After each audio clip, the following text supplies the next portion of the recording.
ఉత్తరాది మఠ పరంపరలో వచ్చిన మహిమాన్వితుల శ్రీ సత్య జ్ఞాన తీర్థ స్వామీజీ 113వ ఆరాధన మహోత్సవాలు అత్యంత భక్తి శ్రద్ధలతో నిర్వహించారు. స్వామీజీ పూర్వాశ్రమ మనవడు సుధా పండితులు కెన్నాల శ్రీనాథ ఆచార్ స్వీయ పర్యవేక్షణలో గురువుల ఆరాధన విశేషంగా జరిగింది. ముఖ్య అతిథిగా జయతీర్థ విద్యాపీఠ ప్రిన్సిపల్ సుధా పండితులు సత్య ధ్యానాచార్ కట్టించి విశేష పంచామృత అభిషేకాలు పుష్పాలంకరణలు నిర్వహించబడ్డాయి.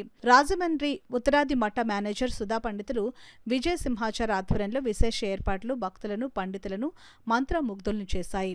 అలంకార బ్రాహ్మణులుగా సుధా పండితులు, ప్రవచన చక్రవర్తి భీమాచార్, సుధా పండితులు శ్రీధర ఆచార్ విచ్చేయగా స్వామీజీ మూల బృందావనానికి సమర్పించిన నూతన వస్త్రాలతో శ్రీనాథ ఆచార్ సత్కరించారు. ఈ సందర్భంగా శ్రీ సత్య ధ్యానాచార్ కట్టి మాట్లాడుతూ గురువుల మూల బృందావనాలు కలిగి ఉండడం అదృష్టంగా ప్రస్తావిస్తూ నిత్య దర్శనంతో మరియు స్మరణతో వారి అనుగ్రహాన్ని తప్పక పొందగలమని అన్నారు.